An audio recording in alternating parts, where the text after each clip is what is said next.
Myths are stories that are true on the inside but false on the outside.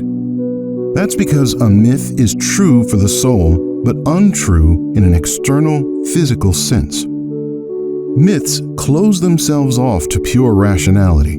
However, they represent psychological situations that people experience, such as chaos, love, loss, despair, the search for meaning, or death. Myths are akin to dreams, and dreams serve as messages from the unconscious. Just as a dream expresses the interplay of forces within an individual, a myth encapsulates the interplay of forces in the collective unconsciousness of an age, a society, or a culture. Myths unveil the secret history, the magical poetry, and the wild knowledge of a people, like a jungle of words and images through which we navigate by listening and gradually finding ourselves. Some myths were told around the fires of ancient times to dispel threatening darkness, primordial stories of eternal significance that every age may interpret differently. Regardless of skin color and origin, myths exist everywhere in the world and sometimes remarkably resemble each other. They serve as the foundation of world explanations, spiritual meaning, and self-discovery. According to the psychoanalyst Carl Gustav Jung, these mythological patterns have always been embedded in the human soul. These images predate any religion by far. Religion itself is a system that evolved from myths. Thus, the images have resided in the soul for millennia. Myths deal with turning points and existential crises, encompassing themes of love, loss, transience, and eternity. The paths of Inanna or Eros and Psyche, Zeus, Sisyphus, Ariadne, and her red thread in the labyrinth tell powerful stories of failure and solutions, addressing universal questions. Myths make failure forgivable, the labyrinth of life understandable, and the search for meaning human. When myths recount wizards transforming into owls or dragons, as with the Celts, or dismembered bodies being reassembled, as with Isis and Osiris in Egypt, they convey the possibility of incredible transformations. Crises demand creativity and great courage, urging humans to adapt to new circumstances. Shape-shifting and rebirth occur repeatedly, portraying life as a journey of development where failure and crises are integral, ultimately leading to unexpected solutions. The pattern of the hero's journey or heroine's journey runs through almost all myths. It is the archetypal dynamics of the person who changes, leaves behind the familiar environment of family, work, and community, and ventures into the wild darkness of unknown life, where control is lost, and one must surrender to the greater to find one's inner core. Such transitions are like little deaths, but in the mythological worldview, all developmental processes are cyclical. Just like nature, where the stormy autumn and winter are followed by the blooming spring, in the old stories, death is usually followed by the symbolic rebirth of the hero in a new form, new identity, new maturity, and social role in the community.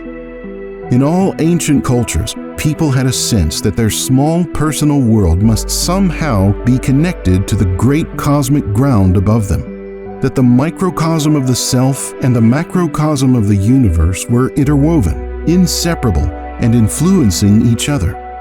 Myths serve as the bridge, the umbilical cord to the Great Mother or to God, facilitating a reconnection to the transcendent.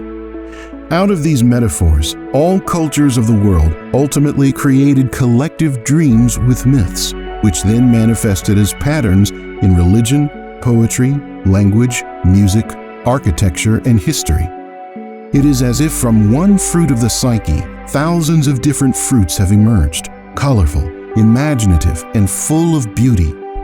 For the Native Americans, creation myths describe the mysterious origin, including entire continents rising on the back of a cosmic turtle, ancestral spirits emerging from the underworld, giants from the universe, messengers from heaven, and cosmic eroticism that gives birth to the world.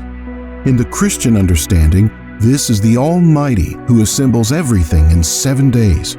But the magic of myths as an inner landscape of oral tradition began to fade as symbols and metaphors were cast into books, depicted in films, and orthodox rules became religious rites.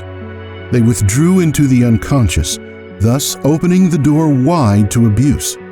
Richard Wagner borrowed gods from the Icelandic myths, which he used to establish the Germanic myth of the German nation. Deciphering the magic of myths is not to be taken literally, but to be interpreted symbolically. It's a dangerous task to translate the emotional language of the soul into the rational thinking of modernity, because myths are false on the outside and true only on the inside. But myths are not gone only because we no longer tell them. They rest in the unconscious and can be activated. They continue to live within us, and they also unfold their own lives. So actually, a myth in itself is never really obsolete. It only depends on who revives it and in what form it emerges. If the myth is related to our unconscious, it can never completely disappear. It will return to us in new forms. In this sense, it is only a question of whether we consciously activate them and deal with them consciously, or whether they ambush us from behind.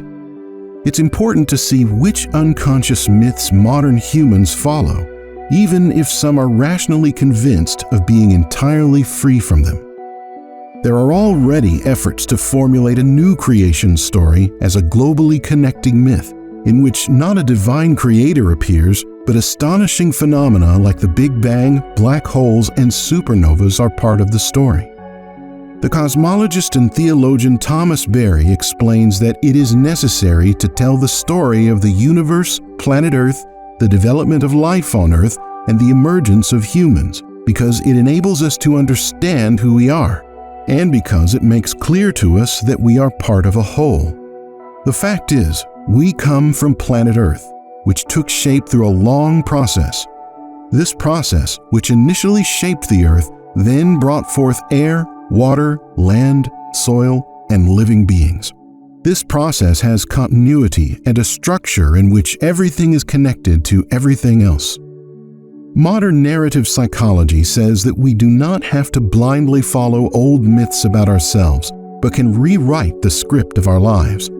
Humans have always been and remain the creators of collective myths. Humans cannot help but create new meaning in the face of the challenges of their existence. They must overcome outdated myths and continually create new art, philosophy, knowledge, poetry, and literature to understand their existence.